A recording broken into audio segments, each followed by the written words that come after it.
you can see, I want to claim it's intergenerational, right? I also want to claim, as you can see, it is gender balanced. I already told you, and you had, it is east to the south of Africa. But they have individually stood in the place of citizens as defenders, as activists in the legal, civic, online, amongst other spaces. And in some cases, they have individually borne a personal cost to their lives, to their freedom, to their reputation, to their dependents, and to their communities for the work that they do. But they also bring multidisciplinary and varied approaches and perspectives, from legal to political. And so we look forward to hearing from them.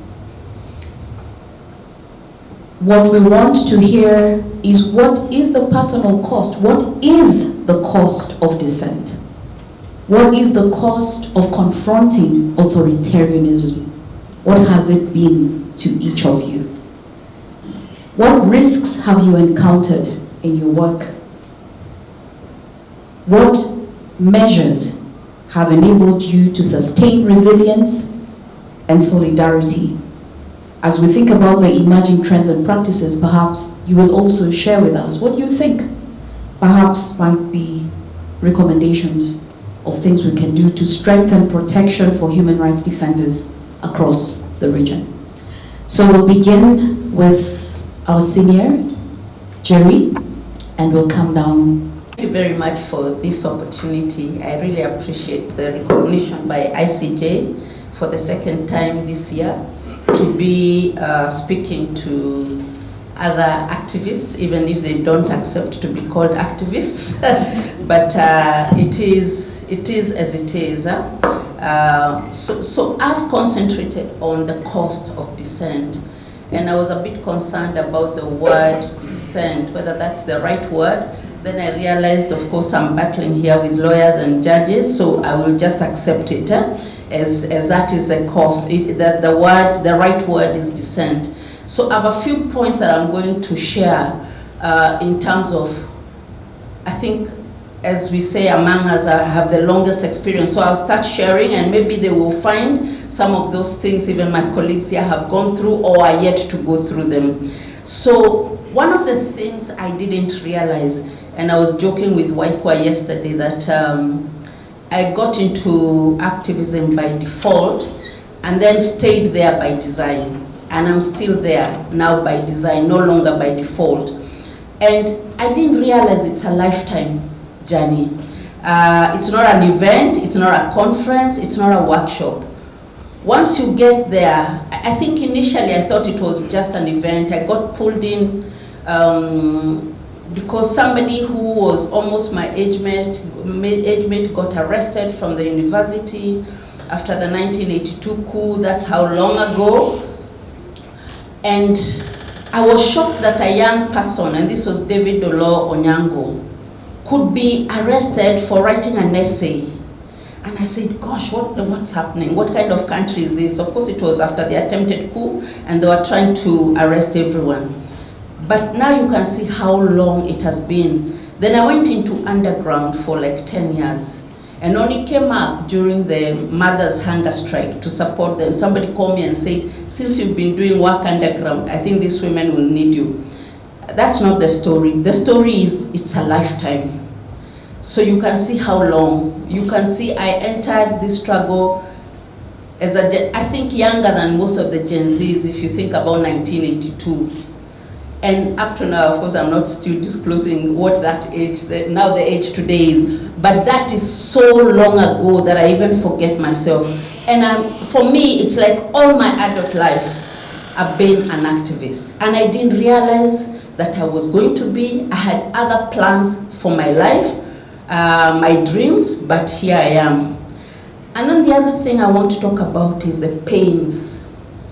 You know, we look strong on the streets, we look strong on TV, we sound strong on radio, and we really do speak truth to power. But I have found myself in almost physical pain when things happen that I can't do anything about. And I found myself crying out loud when I feel that, God, this can't be happening, and I don't have the power to do something. One of such situations was in 2007-2008 crisis. And we thought we were trying to do something about mitigating what was happening, until the day I heard that people were now being killed in Naivasha, and vehicles were being stopped, and people were being pulled out of the car, and being, whatever was happening, bad things were happening.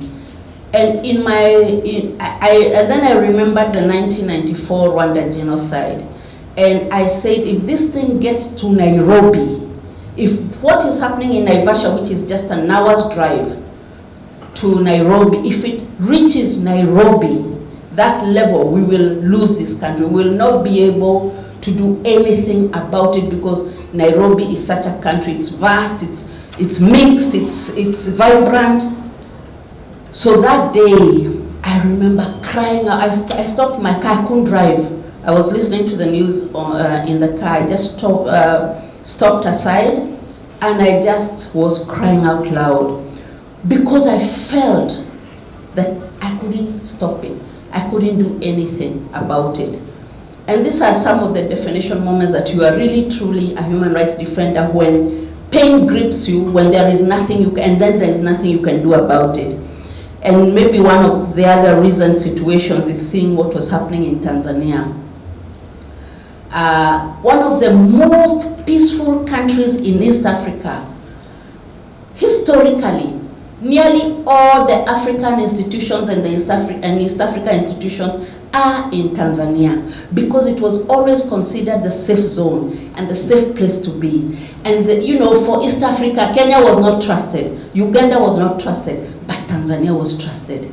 So to see it breaking down, completely breaking down, again, that for me was a moment of pain, because there's nothing I can do. I can't do much to stop, to see people being shot. And the killing that is happening in Tanzania, it is untold. It has never happened before, and it can't even be compared to what happens in Kenya. Because Kenya, I think because of the frequency, we are in and out, so the numbers have never reached the levels that they have reached in Tanzania. So for me, that again strikes me as a painful moment, that even as an activist, even as an African renowned activist, I am unable to do something about it. So those are some of the pains that activists go through. Again, I think in the last meeting, I talked about how we lost Zimbabwe. At some point and I was telling my brother here, I used to go to Zimbabwe to do human rights work, to train, to do what. And then one day, it was just not possible to go to Zimbabwe anymore. Things broke down so fast in Zimbabwe, as SADC was doing mediation and talking about some terminology they were using that helped to continue the crisis in Zimbabwe. So such are the pains of a human rights activist. But I now there are many others, Bessenger case and others, but I now want to quickly come to family. The cost of family is very, very high. The first time I went public, my son was 3 years old, and I left him at home. We didn't have cell phones. We didn't have the systems we have today. So I went to Freedom Corner with my handbag, and I sat there with mothers. And I couldn't call home to say I'm not coming home. In my mind, I had thought that the support that my need was to be there to translate for the mothers to do during the day and go home and come the next day and join them. But Professor Wangari Maathai told me, no, Njeri, you can't leave. If you leave now, these women will think you have abandoned them. So I stayed on. My son didn't see me at home for 11 months. So at some point, his father started bringing him to Freedom Corner on Sundays, to the cathedral, because now it's a long story, I won't tell that story, but we had now moved to the bunker of the cathedral. And we stayed there for 11 months. So during those 11 months, my son would be brought, at least so that he doesn't forget me, he's only 3, he would be brought to the cathedral and would walk Uhuru Park, and we couldn't walk far because of fear of arrest. So we would walk a bit, and then he would be taken home. So you can lose family, and I have lost family. Because what also happens, and I don't know whether this happens to men activists here, but it does happen to women. Your spouse or your partner is attracted to you because of your spirit. You are a spirited woman, you are a spirited human being. But the minute you get into a relationship with them, they now think, oh gosh, you are too much, we need to manage you.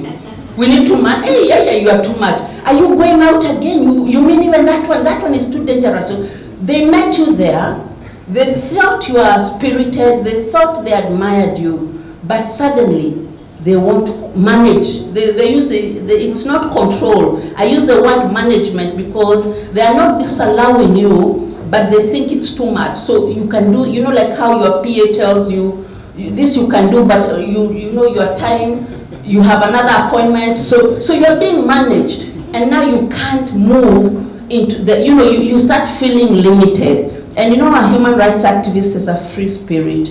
You can't be controlled. And I don't know about the men, they'll give their experience, but they are young, maybe they don't even have spouses, I don't know. So maybe their experiences are different. The other one is about image. Like, as of now, I think I've traveled to over, I think it's close to 60 countries. Last I counted, there were like 56, and I think I haven't added the ones I have traveled to recently, including Bangladesh. So you travel a lot, everybody sees you always traveling, you're packing your bags, you're always in the news, and there's a very high expectation of you, and especially financially. They think, wow, you're always traveling, you're always in the news. In fact, when we first met at breakfast yesterday, the first thing you asked me is, I don't see you in the news anymore. Isn't it? Exactly. I don't see you in the news anymore. And I said, no, there are so many other people who should be in the news now. And I also said that I can't keep up with the hours. I can't go to the media house at 9 p.m. anymore. You know, I'm no longer, I don't think I should be doing that anymore because there are many others. But there is a very high, if you're in the news always, and if you're always traveling, then you must be very wealthy. So what does that mean? It means people, your family members, and everybody is relying on you, and they're thinking they should depend on you. And civil society organizations don't pay much, but they think you are international, you're always abroad, so you must have money. And then in this image thing I want to add, one time I put my foot into politics when we started Safina with Richard Leakey, Paul Moite. I was in that group. I was in the founding member of Safina. Hey, but I ran away as fast as I had gone in because I realized politicians, in fact we must pity politicians. And the other day we were talking about politicians with Isaac Hassan, and but I realized that politicians are, what's the word? They are milked by the citizens. Just because I was now in Safina, within a week I would receive 10 cards of Harambe, of what. I said, what kind of life is this now? Me, I'm not rich, I don't have money for Harambe. I've just come here because we need to oppose what Kanu is doing, and we need to oppose Moi. We didn't come here with money. I ran away as fast as I could, but I actually had to run away because I joined Amnesty International, which did not allow you to be in politics. So there is a high expectation of you. Then I've talked a bit about finances, but also want to talk about the issue of value of self, of the self. As human rights defenders and as activists, we don't value ourselves high enough. And I'll give two examples of something I learned which shocked me. And we don't, usually we do voluntary work and we think it's enough and it's okay. But we volunteer and volunteer and volunteer until now you can actually become broke, but you're appearing always, everywhere. But I want to give two stories that taught me that what I was doing wasn't always right. And I don't know, we said this is a safe space. It's no longer being recorded, so that is it being recorded? But it's safe, it's okay, I'll just mention. So when I was working for the Center for Multi-Party Democracy, one time we gave a contract we sent Charity Ngilu as a politician, it was a political institution. We sent Charity Ngilu to some country, and we needed to pay her $500. And another time we sent Jim Nambaru somewhere, and we also needed to pay him $500. Now, in my opinion, you know, and even in my office, my finance officer and all, Charity has money. So they paid everybody else and delayed Charity's $500 because you're thinking other people need the money quickly. So they paid the others quickly and delayed Charity's. Charity called us every day for her $500. Not because she doesn't have the money. She's probably a millionaire. Then even she was probably a millionaire. But because we promised her, and her value for that conference was $500. So she called us every day until we paid. We were like shocked. What? Why is Charity calling us every day? And then we sent Jim Nambaru somewhere. I think Jim Nambaru is a billionaire in Kenya. And the standard was only $500. We didn't have more. Jim now called us even more often than Charity. And he would tell us, do you know if I was in Europe presenting you, I would have been paid $10,000 or something, because that's his worth. And us, we are here paying him $500, and we are delaying it because of NGO. There's usually a delay. The finance officer maybe is thinking, but you know, this, and he called us more often than Charity Ngilu. Now I learned something. These people value themselves and they value the promise that we made. As civil society, we are everywhere doing everything for free. And even when we are promised payment, we don't follow. So they'll pay, okay, you'll pay. So the value of the self is something that I didn't have. And now I'm starting to have, and there's no money still. There's no money from civil society. They have no money, so even if they promise you, you have valued yourself, but they still have no money. But then I also wanted to say that financially, do I still have maybe 2 minutes? I'm almost concluding. Financially, because you are so high up, remember I'm talking about the cost, because you are so high up in the eyes of everybody, when you have financial problems, you have nobody to turn to because they have always turned to you. People turn to you, but when it is you, where do you go? Everybody thinks that, but it's Njeri, hey, she's there, she's up there, so you are left, so it's a bit lonely. It's a lonely life as well. And then I want to discuss this because I think we have misunderstood that to be an activist is also to be a martyr. I think, in my opinion, we don't have to die. I realized in 2016 I lost my mother, and I had lost my brother many years before, but 2016 is when I understood the finality of death. Earlier when I had lost my brother, I had not understood it the same way. So, once you die, imagine you die.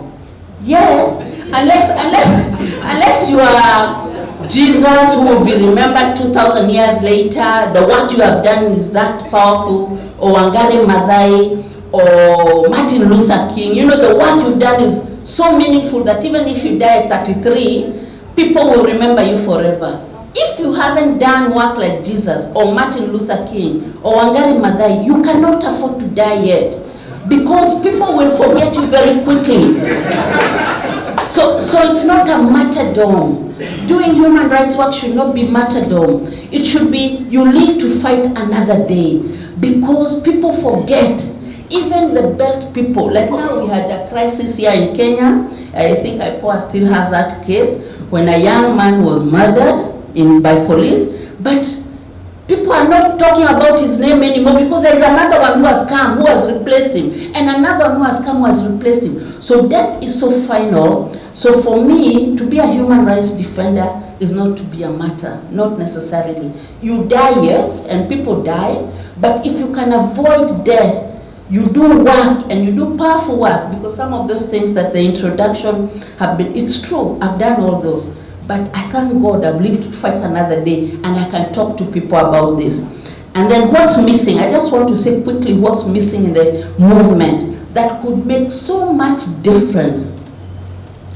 If the trade union movement in Kenya saw itself the way the lawyers came out in 2024 and 2025, if the trade union movement in this country saw itself as defenders of rights, not just salary of worker, but more than that, countries would move faster. And I've seen this in South Africa, because South Africa, the trade union movement is very strong, and it was part of the ANC, and therefore it continued to move as a strong unit of the party and of the political scene. So there are certain major institutions that are still missing to push us to the next level.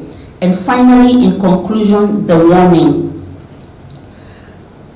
I traveled to Bangladesh recently, and I'm sure Isaac Hassan has experienced, because he has been to Afghanistan, South Sudan, and Somalia.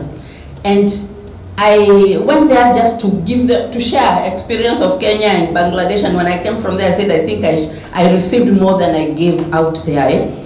And I realized, of course, they were able to push Sheikh Hasina out in like 35 days. They didn't relent. From the day they started on July 1, she finally left on August 5th. But you know what? This was a student movement, university student movement. They had no solution. She left. And then what? They had nobody to put in office. They had no plan B. They had no plan B. Fortunately, they had a Nobel laureate who was in exile in India. So Sheikh Hasina went to India, and the Nobel laureate came from India to sit in the interim government. So what was the lesson there? That yes, even now Ruto must go. In Tanzania, I'm sure people are still saying something there. Somebody must go. But what is your plan B? What is the plan B? The most dangerous thing that could happen to any nation is to be left without a plan B. Or to do like Sudan, where Sudan, they had a people's movement, or they call it something, but for resistance for 8 months. 8 months of resistance, until finally the president was, the army got tired and removed the president. The guy who came to power, who was a solution, like a compromise candidate, was arrested by the army. Since 2019 up to now 2025, Sudan has been at war. We know the situation in Sudan. So what am I trying to say, moderator, is that even as we work as human rights defenders, and even as we push our agenda to the next level, again, I'm quoting Isaac Hassan because we traveled with him the whole flight yesterday, the day before yesterday, so I learned also a lot from him, and you said something. Civil war is like a broken spine, a human being with a broken spine. You're on a wheelchair, or you're on crutches, or you're on what, but you're broken.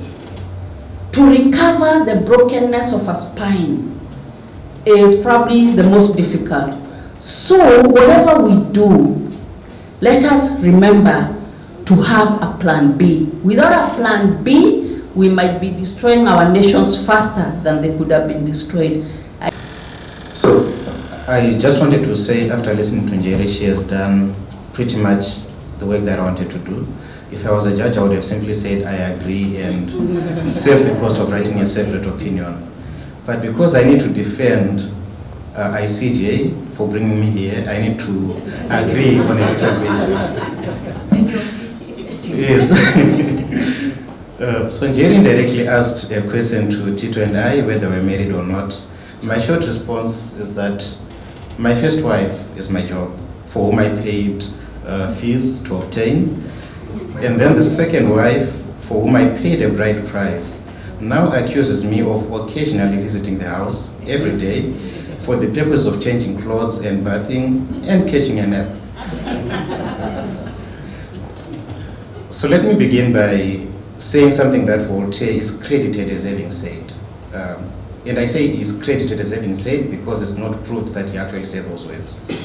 I disapprove of what you say, but I'll defend to the death your right to say it.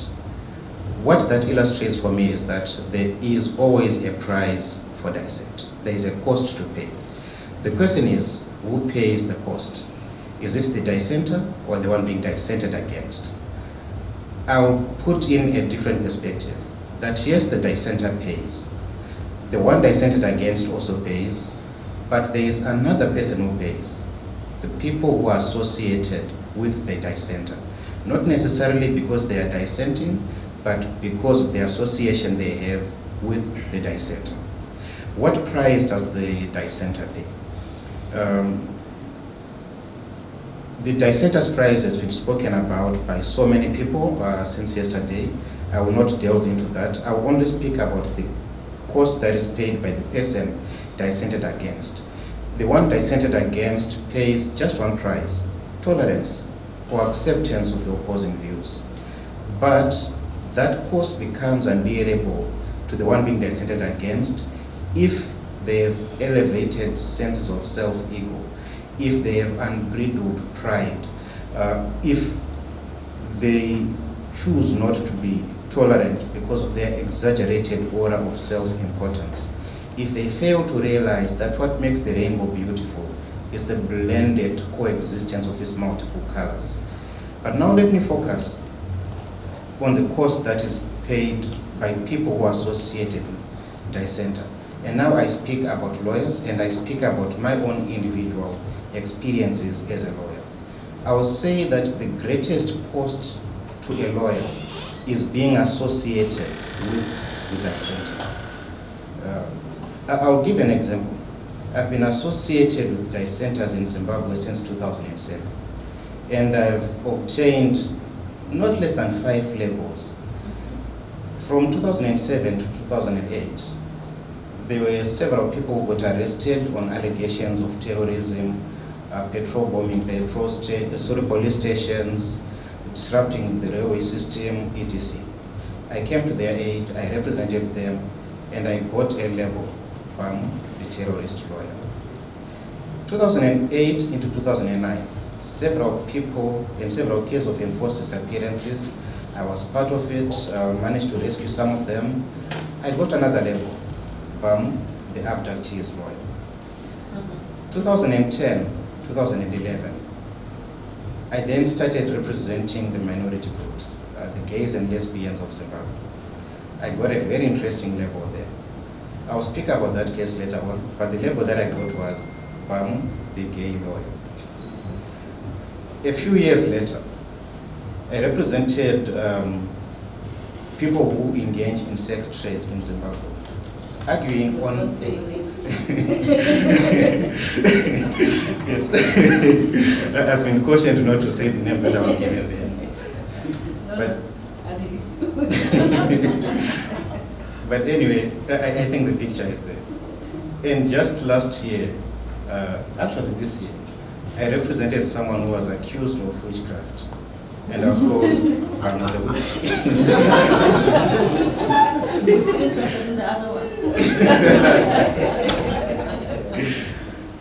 So there are 4 key issues that arise from being associated with the dissenter. There's a personal security cost, there's a social cost, there's a professional cost, and then there's also the financial dilemma. Some of these things Jerry has adequately spoken about. So I'll just give you a few examples of the personal security costs. There are threats and violence that lawyers get exposed to when they're dealing with such matters, particularly in polarized communities. When I dealt with the case referred to me by the gays and lesbians of Zimbabwe, that was around 2011. The persons had been arrested in a location called Mbare, which is the oldest suburb in Harare. I was then the senior projects lawyer for the Zimbabwe Lawyers for Human Rights. So I requested my junior officers to go. They went, and then they called me and said, we've been barricaded, we cannot get out of the court, we need you. So I drove and followed them to Mbare. And I found a group of more than 300 people barricading the lawyers inside and refusing to allow them access outside. I then recognized one of their leaders, coincidentally is now a client of mine because he fell out of favor with the other side. His name is Jim Kunaka. So I went to him and said, Jim, why should you barricade lawyers who are simply doing their jobs? And then he said to me, who is your president? Why do you support gays and lesbians? Why are you undermining the president? I knew the car that he drove. I deliberately gone with a single cab that was run down. And then I said to him, look, Jim, you are driving a nice Mercedes S-Class out there. I'm driving this pickup like I'm a farmer coming from the farm or elsewhere. If you give me enough work, that will make me buy a car like yours, a house in the suburb like where you stay. I'll gladly stop representing these people. Then he looked at us and said, these are mad people, let them go. So that's how we survived. But then we're given a caution that we should never come back to defend that matter in Bari again. Next time, the next morning, we sent in a different set of lawyers. They failed to leave the courtroom because of that crowd that then barricaded them. They had to be escorted through the exit that is used by the magistrates and the prosecutors. So on the third day, because this was a continuing matter, I decided on a different strategy that no one should go, we should file an agent chamber application. One lawyer from the office called me. His name was Bryant Elliott. He calls and says, oh, Jerry, which court are these guys in? And then I said, Bryant, number one, you are white. Number two, this is Mbari. Number three, lawyers have been harassed there. Why are you even there? You won't even survive. Get out of there. No, Jerry, I'm a human rights lawyer. This is what I'm doing this matter. Okay, fine. He goes in. This time, before he even finishes making presentations, people in the courtroom start moving towards him, trying to attack him from inside the court. He had to be put in together with the prisoners and exited using the prisoner's trial. So those are just some of the examples of the cost to lawyers at a personal security level. There is also surveillance and intimidation that takes place. One of the cases that I represented, State versus Joanna Mamombe and 3 others, who had been abducted around 2020. First, upon their discovery, we made arrangements that they were put to a safe location after they receiving medical attention. Unbeknown to us, the police and the system started surveilling and trailing the lawyers because they now wanted to arrest them on a different offense. So this is how they then got arrested. They got arrested after we had visited them and brought them to our office for client consultation. So you can imagine when you are in the middle of consulting a client and they are arrested from within your offices. Now the other cost to lawyers is the social cost. There is isolation and stigmatization. There is reputational harm that comes with being associated with the dissenter. You can be called a troublesome, a troublemaker, a radical, or all other sorts of names. I learned this in 2011. I was representing a group of people that became known as the Glenview 29. They were accused of murdering a police officer at an MDC rally. When I got to CID Law and Order to represent them, I found a very beautiful A4 folder marked troublesome activists. And when this is what the police were now doing. They just took that file, looked through the profiles of people in that folder, and those are the people they were arresting. And when I found them doing that, they then said, are you not even one of them? How do we associate with them? Yeah, yes, I almost became a beater.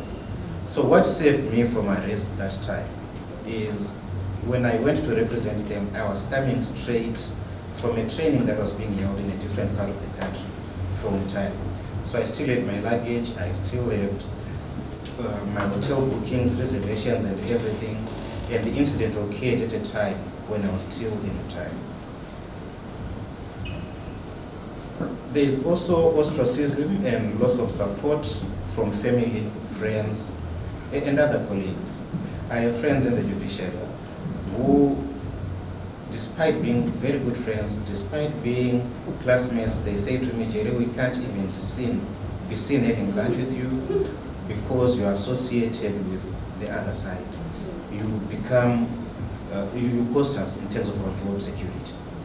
I have family members in the civil service who then say, each time we're having our briefings, they will ask me, what did you tell your brother? Because this is what he's been saying to the press. We suspect you are the information leak. We also have families on the other side. They have these other experiences that they tell. So this also brings a psychological toll. It also gives you stress and anxiety. I'll tell you a little story about Douglas Monzolo. I went to represent him in Nyanga when he was still the chairperson of COPAC. Douglas Monzolo is now the president of a political party.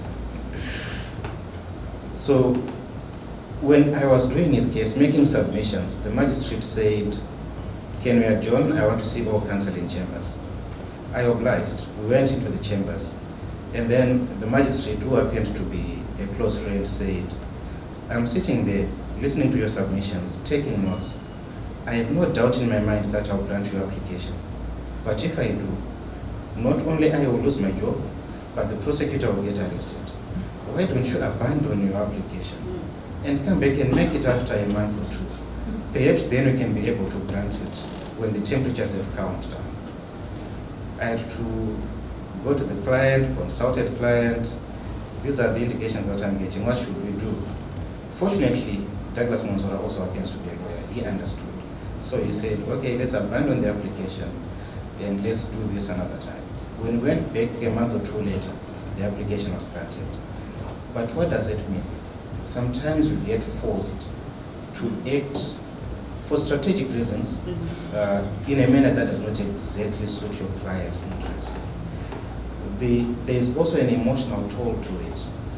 When some of these people got abducted, some of them ended up dead. Some of them, we have no idea where they are. Let's take, for example, the case of Itai Dzamara. And by the way, I survived assault by a whisker on Itai Dzamara's case.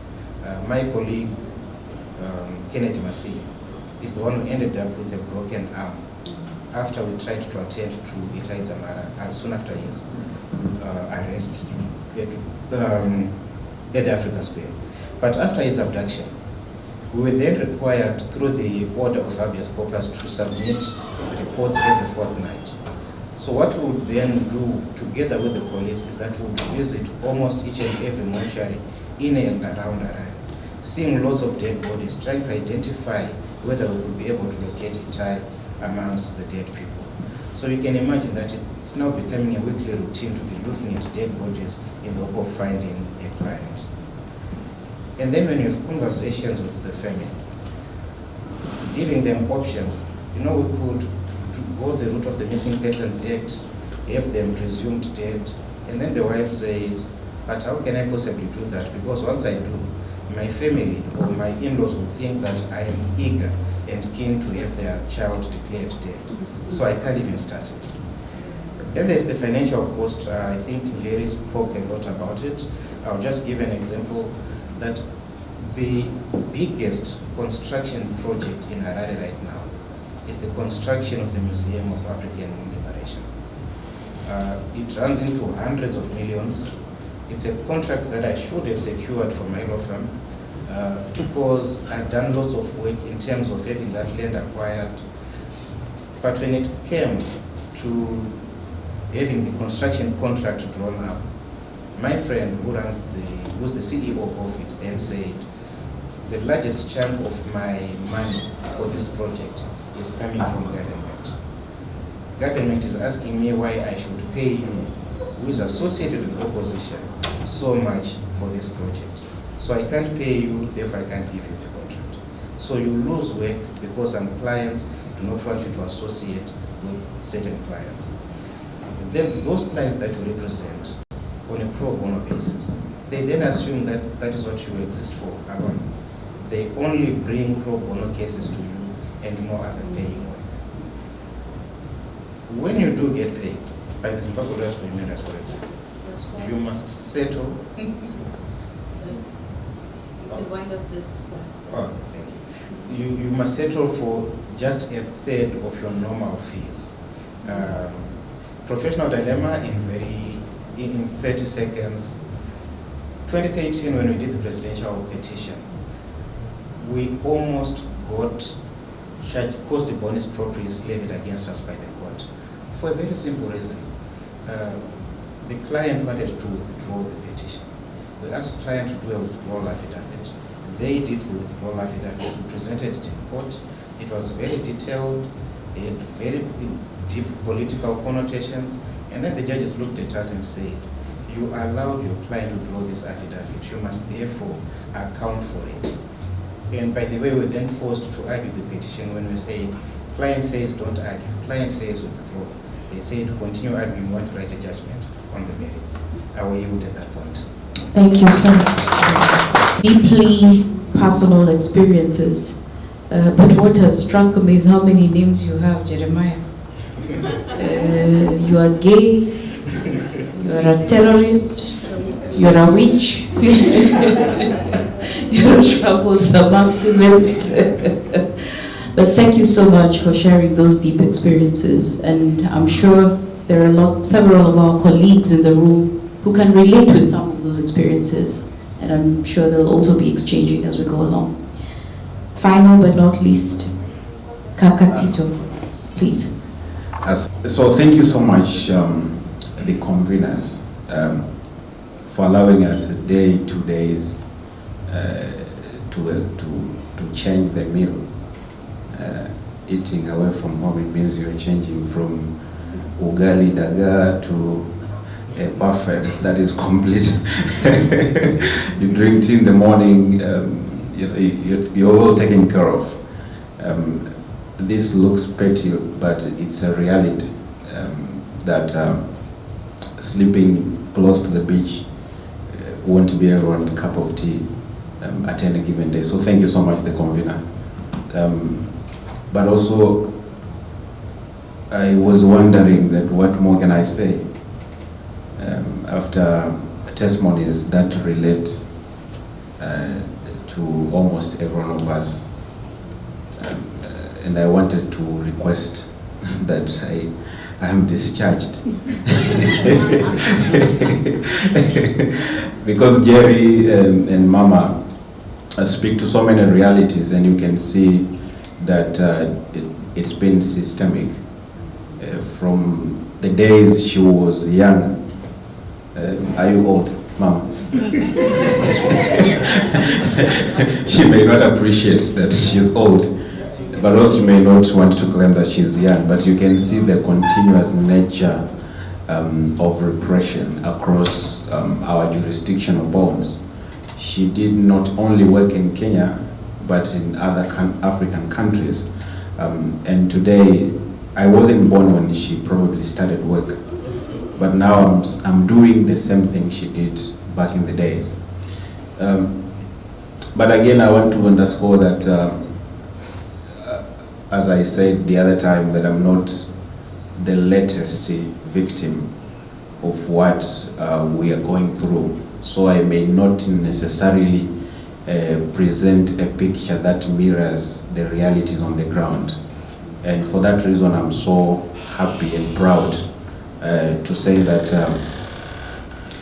although I'm not fully instructed, as lawyers would say, I want to wear my activist hat so that I can speak for those who have gone into hiding as a result of the work that we do. For those who are languishing in jail, both heavyweights and junior practitioners. For those who are in courts, in tribunals, in quasi-judicial bodies, trying, albeit with dismal confidence, to pursue justice. I speak for those who are battling mental health as a result of the work that we do. Those who have been stigmatized, those who have been pursued psychologically to the extent of losing hope in the next day. I speak for the courageous souls that dared to speak and end up being abducted, disappeared, sexually assaulted, tortured, and those who were unfortunately extrajudicially killed and executed. I speak for the lives we lost in Tanzania in the past 7 days. Unprecedented death toll, unprecedented massacre that the government is not acknowledging. The government has not acknowledged even a single death. They won in office. The illegitimate government stepped in with their wrong foot of trying to intimidate legitimate protesters, of trying to scare the people that if you dare speak, I'm speaking as Mama, if you dare speak again, we will weigh each other and you'll see who I am. Day 2 in office, again with the wrong foot, trying to frame Chadema Deputy Leader John Heche with a terrorism case associating it with the maandamano that happened. I speak for those who are nursing wounds as a result of this massacre that happened in the country. I speak for those who are traumatized, caught in disbelief, grieving, and cannot unsee.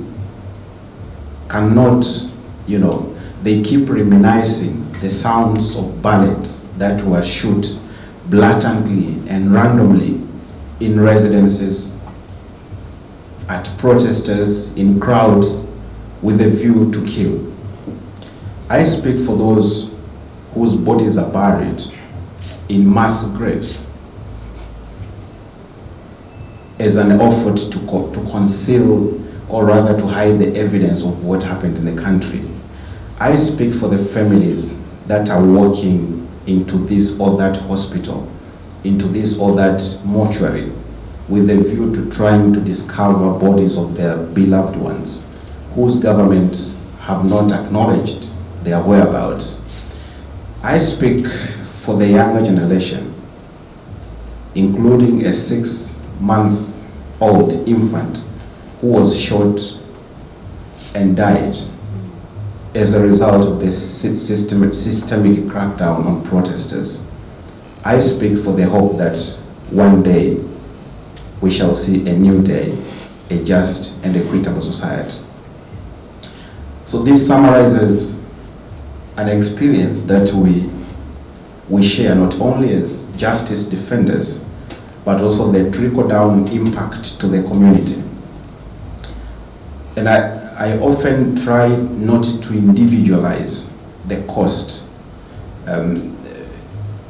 because you might look selfish, but also you might overlook the bigger impact of authoritarian tendencies.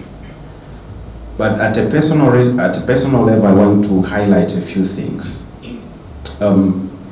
We are facing legal repression, and I don't want to repeat what you said quite clinically, but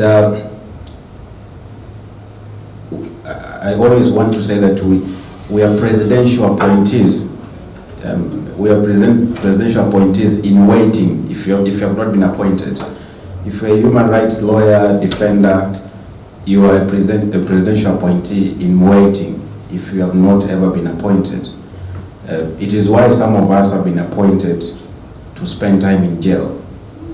I remember Dictator President Magufuli appointed me to go to jail for 1 year and a couple of months so that I don't disturb him on social media, in courts and more.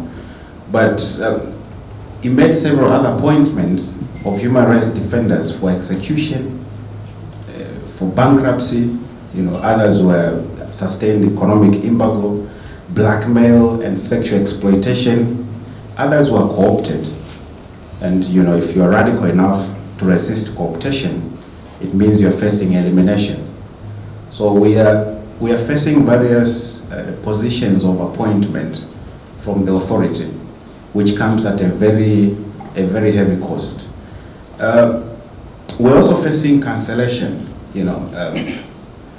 with due respect to you lordships and ladships who are here, and members of the judiciary, but we face a professional backlash Sometimes because we frequent courts a lot, or we are so opinionated, judges would think that we're having the case on a newspaper, on social media. But others are, because of their professional orientation, someone grew up as a prosecutor, up to the levels, and then was appointed a judge. So they have this purview, those are activists. Hao ni wanaharakati. So your case will be judged already, determined already before you even attempt to argue. And this is not good, especially when we do our corporate work. You are representing a client in good faith, but again, you have that hurt and backlash that you are likely to face. We are prone to persecution. I remember last year, 2023, we had to defend our current Law Society president for two things. One, he was opposed to the dodgy port trade deal between UAE, DPW, and Tanzania, and it sparked quite a debate in the country. And he was like the lead counsel representing the petitioners who were petitioning against it. So one, they targeted him for disbarment from the bar. So we had to defend him before the Advocates Committee. And it was hostile, such that one senior counsel was suspended for 6 months, who was trying to represent an advocate against disbarment. Another one was reprimanded, both senior counsels, and you would wonder, the people you look up to are being treated like that. It means it's a stern warning against the junior practitioners. But again, the backlash was that he was later on, after winning the ethics case, he was appointed potentially to face a terrorism charge because he was directly challenging the presidential decision. So you can see that cost, but luckily things went well and is now the Law Society president. Johnny Heche is a leader of the opposition and also is a political activist. So he's now being framed of terrorism because of the maandamano, the protest that happened in the country. His party never announced that there will be a demo. It is the people who took to the streets, but then he's now on the face of facing terrorism charges. So that cost goes down to himself. Yes, I don't want to repeat, but maybe in 2 minutes. We also face personal threats. Some are verbal, some comes from our friends or the people we know. Some are trading fear. And for me, I always say, if I trust that what I'm doing is legit and I have enough courage to smoke that fear, I smoke it. So you sell me fear, I smoke it and keep going. So I remember 3 weeks ago, I was attending African Commission sessions in Banjul. And then a suspicious account on Twitter followed me. And it's written Minister of Education of one of the countries in Africa. So it followed me, and I was like, maybe this is an honorary follow. Let me follow back. Am I gonna be appointed to advise them on something? So I followed back. The minister DM'd. Hi, nice to connect. I say, it's my pleasure. The next question was suspicious. Where do you currently reside?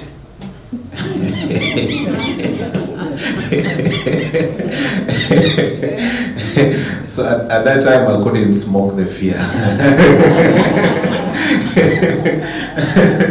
It mounted a bit, but I composed myself and started analyzing the account. But I replied, very brave, that I live in Dar es Salaam, Tanzania, street so and so, and I left it there. So I analyzed the account and realized that a minister would not text me and ask me where I reside. And if there were bad intentions, he wouldn't DM me, a minister. If they want to send mercenaries, they would send quietly. So this is a Doge account that is also trying to trade fear, which I smoke quite religiously. But then after hours, I sent him a text. Why are you interested in my domicile? What is the issue? He unfollowed me and blocked me. But this is a sort of psychological, trying to fish you into some psychological vendetta to make you feel helpless, hopeless, targeted. But I always say that so long as I can scan my surrounding and appreciate that I'm okay, I keep moving. Last, how do we sustain resiliency and solidarity? For me, it's been more of, especially for Tanzania, we don't have a functional judiciary, and I know we have this sibling fight with our Kenyan neighbor, but I've always been admitting that your judiciary is delivering. You have one of these leading justices. I saw the other day Waikwa commending Justice Chacha Mwita, whom we claim to be a Tanzanian, because these are our names. So you have these brave judges who can, in a blink of an eye, undo or suspend illegal order, like the last Maandamano. I remember there was a communique from the Communication and Regulatory Authority that you shouldn't televise the revolution. So people went to court in a blink of an eye, and that order was declared annulled. So for us, we don't have this institution that we can run to, and we've been banking on tuko pamoja. Although sometimes someone tells you tuko pamoja is we're together. We're together, we feel you, but if you look back, you can't see them. You can't see them. And so if you're not resilient enough, you would give up. Or if you don't know that we are doing this for nature, for good. We are sanctioned by all orders to do this work. So tuko pamoja in what terms? Letters, people sending love letters, solidarity letters. I remember I had a friend who used to print when I was appointed to spend time in jail. So I had a friend who used to visit me, and they would have printed all these communique coming out from comrades, friends. We believe that this guy is not a criminal. Release this guy. So this one gives you a day or two. It's like you're buying airtime. Monthly airtime or a weekly airtime. So once you see people trusting in your innocence, it means they're updating your hope to see the next day. But also, I encourage that if a comrade is detained or facing incarceration, it is prudent for practitioners, Jerry. It's very imperative that you visit them frequently, because for me, that was a good medicine. I remember my colleague Jebra Kambole would come to prison and tell me, Chief, because I'm a chief, say, Chief, things are not moving, but I just came to spend time to speak to you. So we'll chat all things. Simba, I'm a very big fan of Simba Sports Club. I'm reconsidering because also these clubs are enabling authoritarian. So you will chat all things, Simba won, and all this, but also people associating with you. I remember a few days ago, I ran a campaign on social media with the hashtag I am Tundu Lissu. If you go search it on socials, especially Twitter and IG. This was to vindicate Tundu Lissu before even the trial started. And the world must know that we are Tundu Lissu. So if he's a terrorist, we are all terrorists. If he's a treasonous, we are all treasoners. And the last hobby, I'm closing the computer so that you don't tell me I have a minute. Yes, so hobbies. I mean, yesterday I was happy. That evening I was whistling like a mad person, dance. I'll dance. Definitely. So hobbies. hobbies give you an extension of, you dissent from the trauma. Like the past 7 days have been so difficult for Tanzanians. You go on social media, you find someone, when the internet was restored, I saw some tendencies that was telling me that people are mourning. So someone posted a business immediately after the restoration of the internet, and people stormed that account saying, shame on you. You know, shame on you. Tuko msibani. You know, so hobbies, I play football, you run, play music if you can. I don't encourage people to engage in political economy of substances. I hope the elders know consuming substances. I don't encourage, but others think that it helps. Thank you so much. Even for ending us on that very positive note of what does it practically mean to stand in solidarity. We say it a lot. We say let's stand in solidarity, but I'd like to turn to the audience for a few minutes because I can see, is the AC now on? Kama tuko pamoja, nipungieni mkono hewani. Asanteni. So I want us to thank the panelists for sharing these very deeply personal experiences that I know they've only scratched the surface of the realities of what they've been through by virtue of standing in the gap. These past 2 days we've been speaking about confronting authoritarianism and dealing with the regression in democracies. For the ecosystem to be complete, we need frontliners, and we need backbenchers, and we need the in-betweeners. The question we must ask ourselves as jurists is, do we feel it's our business to take care of the frontliners, to stand with the frontliners, and to put in place mechanisms that ensure that they're protected? I will not repeat the many things we've talked about: well-being, trauma, financial separation, reputational, all of these risks. But the question I'd like to pose as you ask your questions: what practical measures could we propose as jurists and partners to safeguard the well-being of the frontliners? And when we say frontliners, remember what Jeremiah has said. You might be Tito, who's in the courtroom, you might be Jerry, who is at Freedom Corner, but you might also be at risk for association. And even very simply for writing an article. Some of us can tell you stories of how we woke up in the morning and carried our laptop bags thinking there was a laptop, only to get to the office and it was stolen through the night because of what you were writing. No door was broken, no window was broken. So, it is an ecosystem. What role do we play? I've seen hands, there are many hands up. And Mr. E.D., ulipatia watu demokrasia. Sasa tunaikula hiyo demokrasia. We said every session will have its quality. I will come, who's helping with the mic? Yes, Dr. Makino, please go ahead. Since yesterday, and perhaps because the situation of my country imposed me to listen.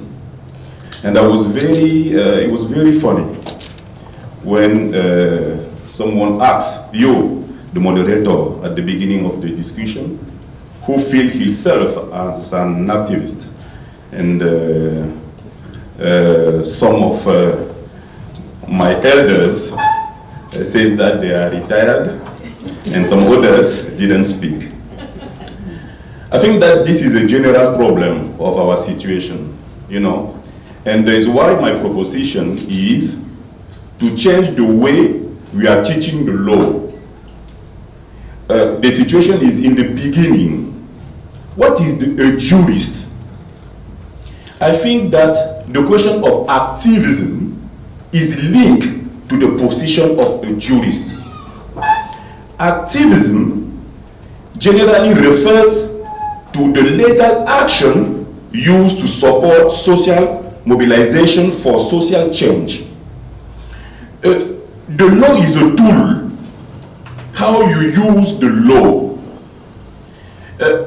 Montesquieu used to say that, for example, a judge have to be the mouth of the law. You don't have to critique the law, you have to tell what the law is saying.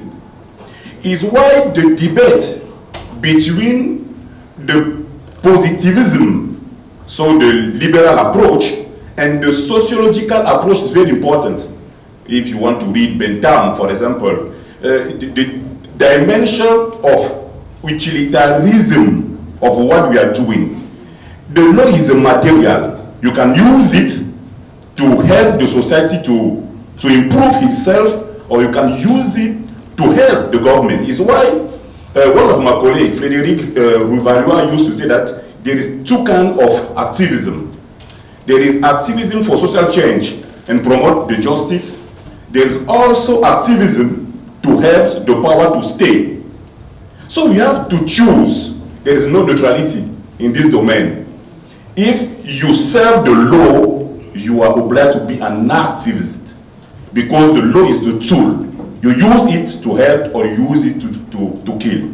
For my son from Tanzania, I would tell you I have been in anguish. I have relations in Dar es Salaam. I have relations in Mara. So I know what it means that you can't even get through. When there was no internet, you try calling, nothing. And when the call goes through, is one word and you hear, tuko salama, unakata. So, I mean, it is the price of democracy. A few weeks ago when we were burying Raila, an Honorable Eche was stopped at the border. Who made it possible for him to cross? But of course, with the Tanzanian authorities giving him a warning that he will face the consequences when he goes back. Eche is one person who has always come to support the Kuria people when it comes to many things, and we really appreciate his leadership. So we want to say that opposition leadership should not be feared.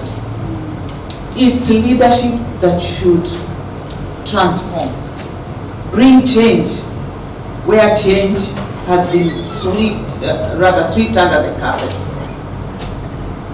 The constitutional reforms that are long coming, probably both in Zimbabwe and Tanzania, will not happen until that push is made.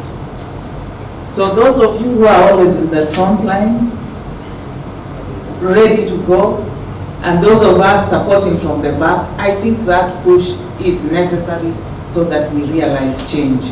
Has the field of activism changed?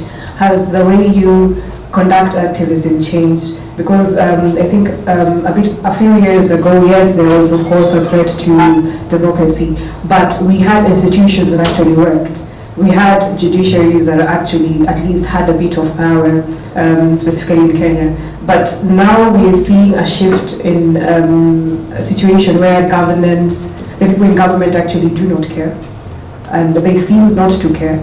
And each and every body that you actually go to for help is either bound by some kind of some kind of power by people who have put them in the place of appointment, or they just really honestly do not care.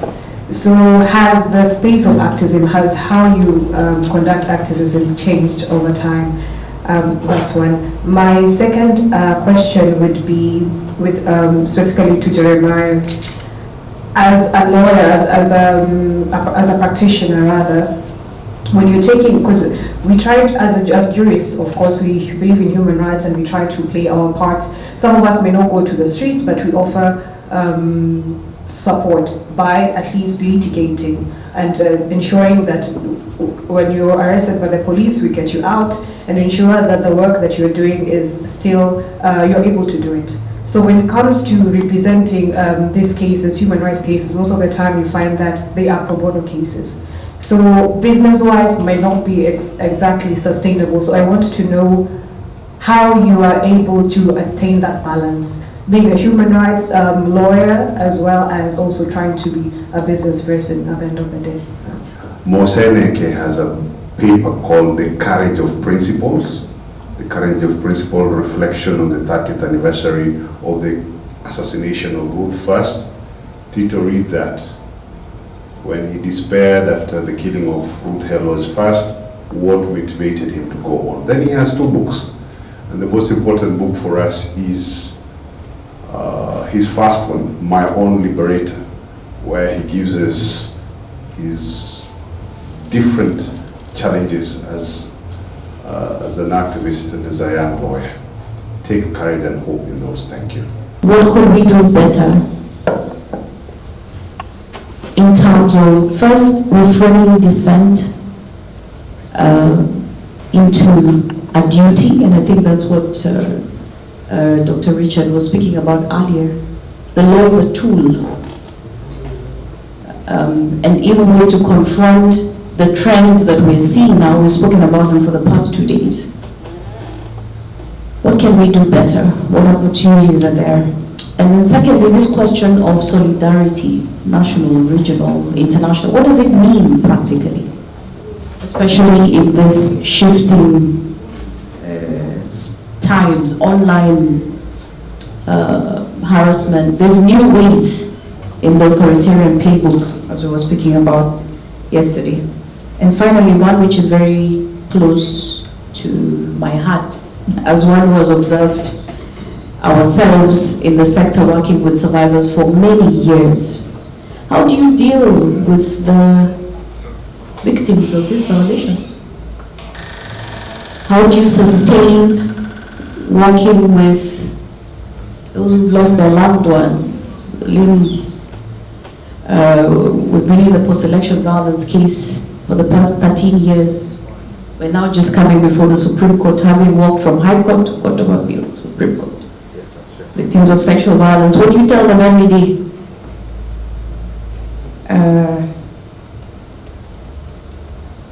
Our teacher or rather, would these principles work for the survivors?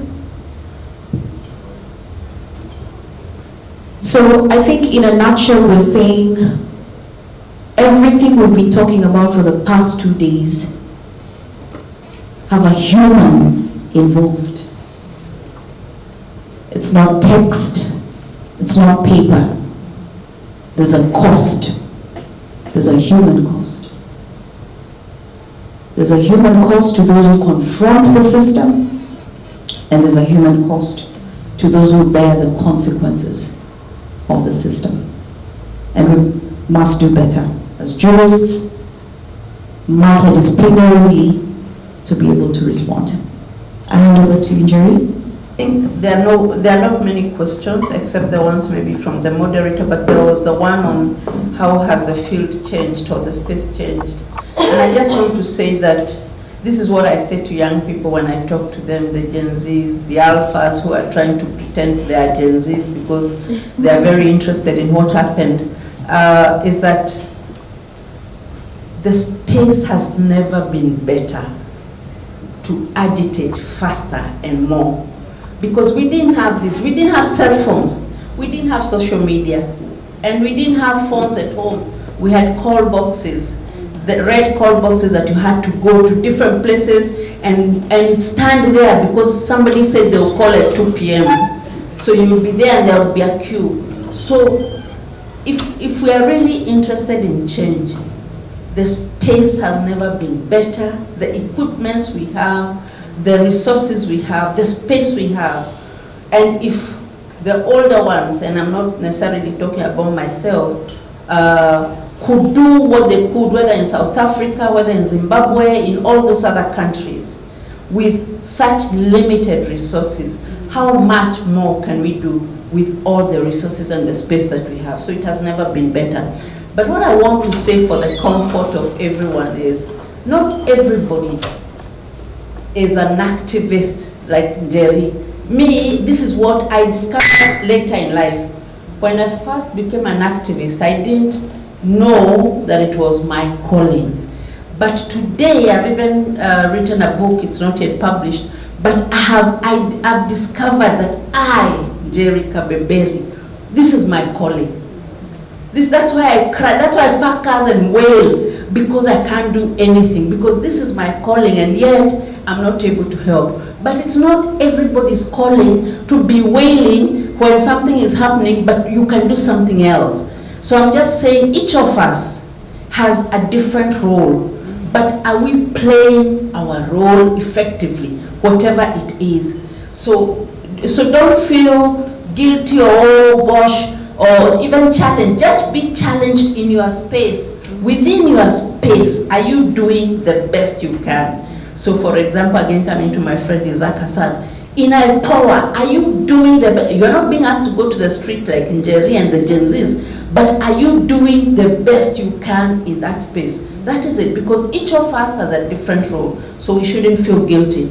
But we should feel guilty if we're not doing well in our own field. And then just maybe on the other, solidarity, renewing dissent, all I want to say is that the victims, this is the most painful space, because you don't know what to do with victims. But these days, fortunately, there are people who have done counseling and have done things. So even as lawyers, if you have that kind of a person, if you can work with the counselor so that you do your legal work and the counselor is doing the other work, again, division of roles and division of labor. In our days, like they are doing in Zimbabwe, we'll go to, these days I don't like, unless it is my immediate relative, I don't see bodies dead. I've seen enough dead bodies that were people I didn't even know, because you had to go help the family identify the body, get a post-mortem done, and I don't even know these people. Where am I even sitting in? And those days we had one mortuary, city mortuary, which was badly run, so that it was a scary, it was deliberately there to scare you of death. And so what am I trying to say? There are ways now you can lessen this. There are counselors, people who have trained as counselors to comfort families, to work with families. The lawyer, do your legal work unless you are required to be in the mortuary. You don't have to be. You wait for the report to come from the pathologist. So many things are much easier, but do your bit. The judges, do your bit. Everybody. And I liked the challenges. I liked the small boy at the back who is learning. But in that learning, I think they're also teaching us a lot about listening and about observing and about not judging.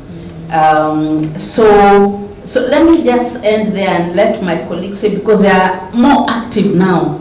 They are more active on social media, they're more active. So what advantage are they taking of what is happening in the world today, which is so, it is so different. Sometimes I look and laugh at the milestones we could make, but I feel we are not. Actually, this is what I tell the Gen Zs. You guys, you are not even doing a quarter of what you should be doing, given the resources and the change that we have. So take advantage of what exists and run with it. Thank you so much. Your best in your space.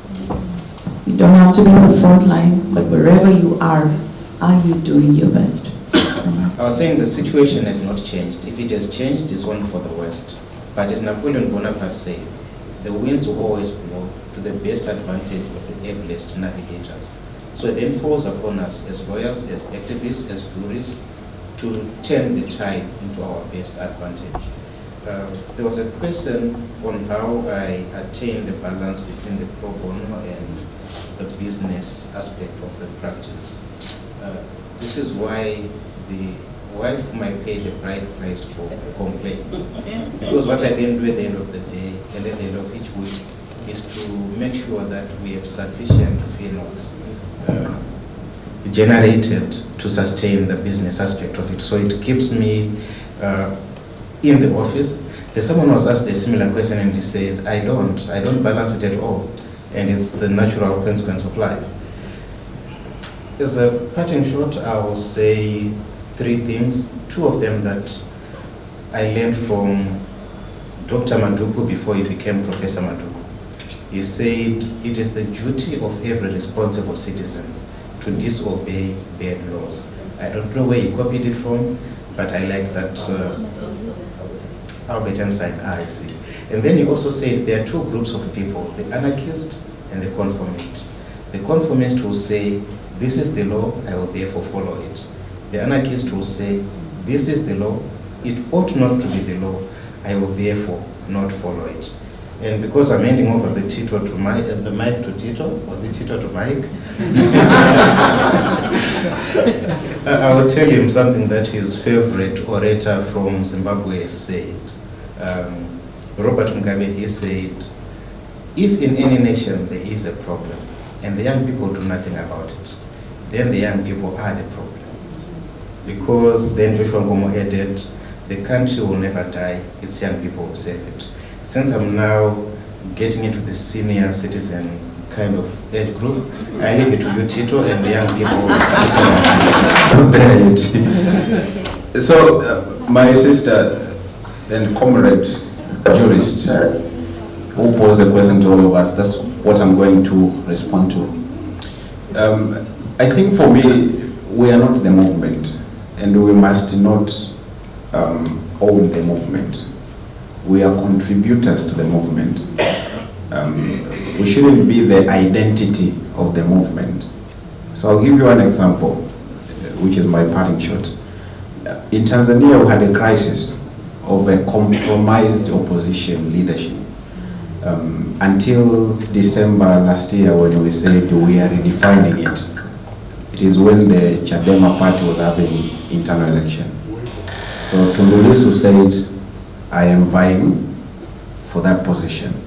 And all people of good conscience rallied behind him, because at least they know that Tundu Lissu, having survived a call to hell, he can also have integrity. So Tundu Lissu announced, upon winning, announced a very unpopular no reforms, no election. We can't go to be butchered every year. It's insanity doing the same thing in a similar way and expecting. I don't know who said that, but I acknowledge. So no reforms, no election mantra, and then people started attacking it. So what? Are you able to make sure that there won't be election? So they campaigned, door to door. In Swahili we say chaka to chaka. They went to all the rural places, telling people why we have never had a credible election and why must they stop the election from happening, such that we revive our governance architecture. So the momentum was gained until April, when Tundu Lissu was appointed to spend time in jail. But then the Chadema party and the entire leadership was put under political lockdown. So the regime was happy that we have now neutralized them. We're going to go through the electoral process and then start Maridhiano, handshake and stuff. The young people said no. The people said no. Now that you have locked down Chadema and all the campaigners, we have no civil society, no media, we are rallying behind one another to make sure that there won't be election.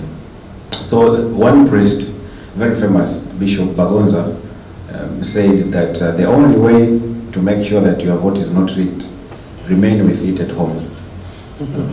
Baginayo nyumbani. So Bishop Bagonza, and I spoke the other time in a symposium like this here in Nairobi, that we must make sure that we deny CCM legitimacy because they want our votes. So we must make sure we deny them legitimacy and see who are they going to lead. So the CCM came with October Tunatiki, that we will take on October 29th. So instead of campaigning and selling ideology to vote for them, they bought all the influencers popularized the October tunatiki. The young people come with a counter slogan saying October tunatoka. But we will be there in October to protest. You know, October tunatoka. So social media was stormed with not only no reforms, no election, but it had transitioned from October tunatoka, tunaandamana. And then the president said, in one of the rallies, she said, October 29th, there will be election. Hakutakuwa na nywi wala nywi. There won't be nywi or nywi. And you know what happened? Yes, so I'm going to display this with your leave, Chair. The young people made fun of it on TikTok.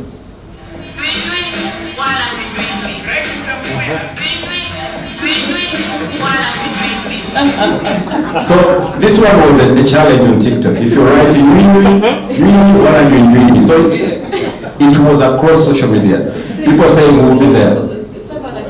Oh, it's not even, it's presidential.